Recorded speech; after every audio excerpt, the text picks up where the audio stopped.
salaamaaleykum mbooloo mi ñoo ngi leen di nuyu ci turu président Ablaye Dièye bi nga xam tey moo waroon teewe jataay bi mais comme ni ko modérateur bi waxee Massaer Gaye di secrétaire en même temps permanent et les responsables des jeunes pour des raisons professionnelles à la dernière minute moo waral mu def demi-tour dellu ndax actuellement nii comme vous le savez li dem ci domaine compétence su monsieur Ablaye Dièye heure yi mooy seen heure liggéey parce que c'est l'importation te commencé na ci mois de septembre bi ba tax na pour ces raisons professionnelles yi nga xam ni tey jii moo ko mën a permettre tey li muy def ci le plan social li muy def tey bu ko yéene Thiès ci loolu la compter ci ay moyens propres pour mën a jàppale askan bi ak Thiès loolu moo tax tey mu def demi-tour mais su sañoon mooy teewee jataay bi ndax lu ko ñor la parce que un collaborateur bi nga xam ni tey jii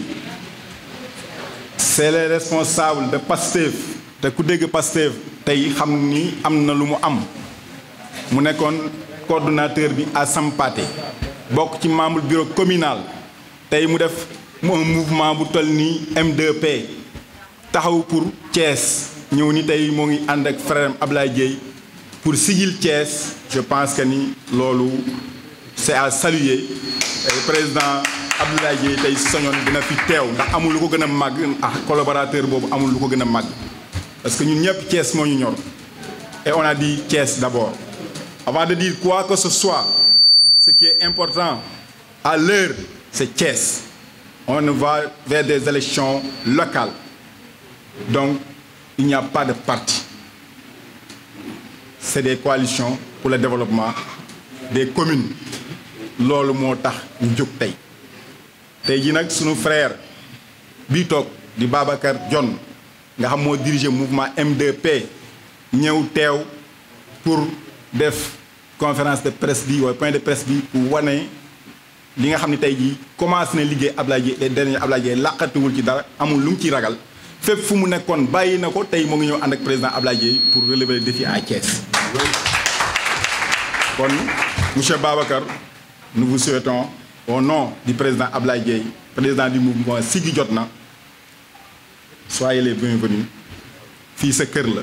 des ni ki tey ñu ne yow ñoo fi bokk parce que Thiès moo ñu ñor kon soyez les bienvenus monsieur le président merci. kàddu gi ñëpp nekk ci turam ak ci santam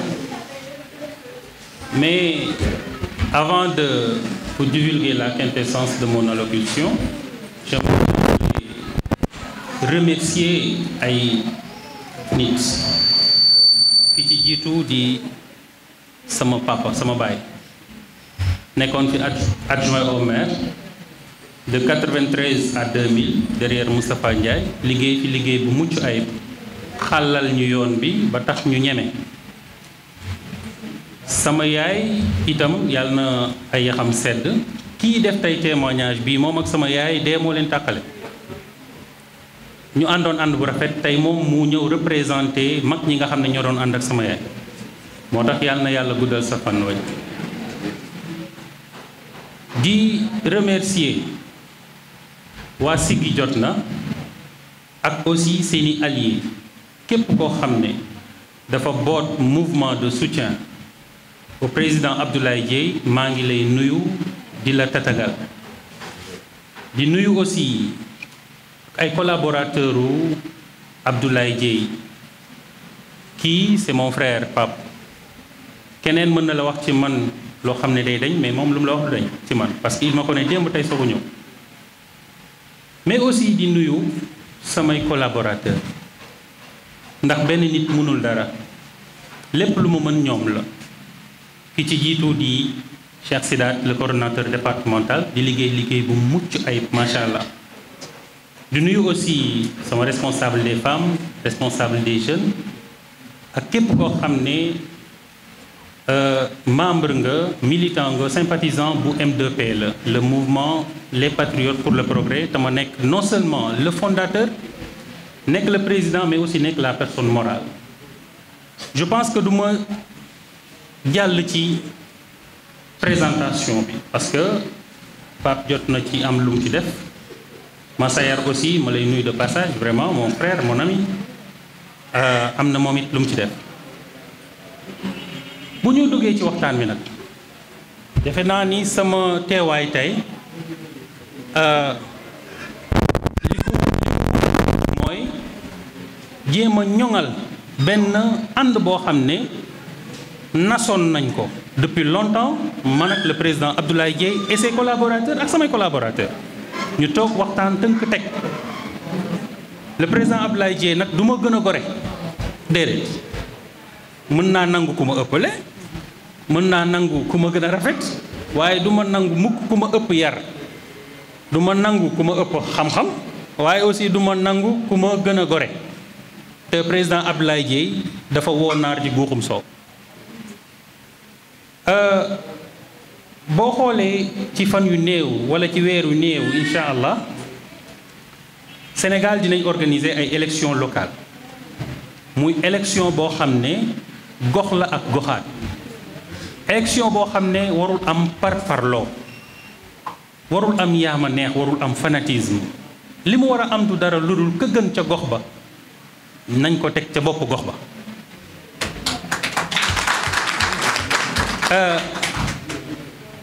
ba tax na man ak samay collaborateurs ñu def ay échanges yu bëri organiser des rencontres beaucoup de réunions aussi ñu tënk à l'unanimité nag laa wax à l'unanimité ne on va soutenir la candidature de l'homme qu'il faut à la place qu'il faut c'est-à-dire la candidature du président Abdoulaye Dièye de Siggi Jotna je pèse bien mes mots defe naa choix boobu nag ça n'a pas été la carotte et la bannière pourquoi ça n'a pas été difficile parce que lañ ñu jàngaloon mooy li ma indi léegi ma waxaat ko mooy choisir l'homme qu'il faut à la place qu'il faut defe naa ni le président Abdoulaye Dièye on ne peut pas trouver mieux à Thiès Est il faut dire la vérité gis nga mbir kenn du ko ragal kenn du ko raay du ñu xaar ay nit du jógee ci àll ba di ñëw di ñu choisiral ki war a jiite suñu gox ñun ñi dëkk ci gox bi xam gox bi juddoo ci gox bi yaru ci gox bi màgg ci gox bi tekki ci gox bi ñun ñooy choisir ki nga xam ne moo gën ci ñun te ki gën ci ñun jàpp naa ni c'est le président Abdoulaye Dièye lii may wax nii les femmes ne me démentiront pas les jeunes ne me démentiront pas les religieux ne me démentiront pas mais aussi defe naa ni même les voisins ne me démentiront pas pourquoi parce que xam nañ ne boobu ba tey moom dong kot rek lañ fi mën a ne duut baaraam ne koo xam ne fépp fu Cees waa taxaw diis ko problème wala nga ñàkk ko diis problème mu am lu mu ci yëg wala lu mu ci xam dem na faj ko te pourtant lekkul daray état te pourtant amul benn ndombal tànk tey biir Thiès waa kii boot di kii raam di la yóbbu kooku bu amee oto defe naa ni dootoo dox le président Abdoulaye Dièye ku ne xam ne ni amul dara lu mu soxlaal gox bi macha allah au contraire gox bi moo ko soxla dafa am loo xam ne ñun dootuñu ko nangu ay politiciens ñëw jaar suñu kaw nax ñu jël suñuy carte ba falu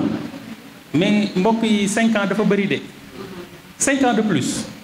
ñu nekkaat encore dans la misère man mi ngi ñun ñi nga xam ne Thiès Est la qui est composé de 22 quartiers te lépp di koy quartier populaire macha allah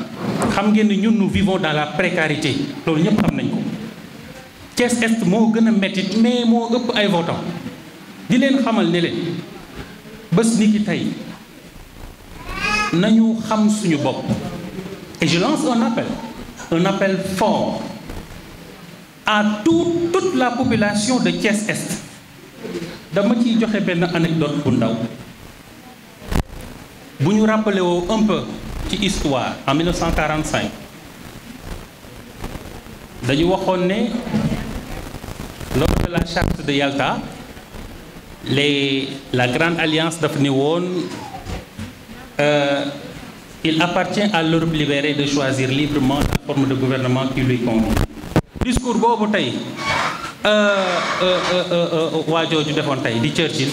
damay wax ne appel boobu gënul a rëy man sama appel parce que appel bi bu ñu fàtte ne c'est l'avenir de Thiès-Est qui est en jeu. C'est l'avenir de Thiès-Est qui est en jeu. Et plus bés ni ki tey je fais un appel solennel aussi, une déclaration solennelle di wax ne bés ni ki tey waxuma la M2P mais képp koo xam te ni nii takk nga ci M2P ñëw nga affilié ci biir Siggi jot na, ainsi que le président Babacar Dione. mu nekk loo xam ne du lu metti bañ koy choisir ba ñuy jël boobu décision aussi kon nag defe naa jarul ñu loolu moo nekkoon jataay bi bëri na nag loo xam ne dinañ ko mën a leeral waaye yàlla dinañu dimbali ci kàttanam ci fan yu néew amaana ci ay débat télévisé dinañu leeral beaucoup de choses. Le président Ablaye Dièye képp koo xam ne umpule na ko dina ko xam ci nii wala mu xam ko ci naa ay jëfam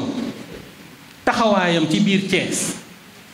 ci kàttanu yàlla ñëpp dinañ xam exactement moom mooy kan. donc di sant ñëpp di gërëm ñëpp di gërëmaat encore assistance bi di gërëm presse bi di gërëm képp koo xam te nii vraiment Siggi jot na moo la ñor Thiès Est moo la ñor développement wu Thiès moom moo la ñor salaamaaleykum wa rahmatullah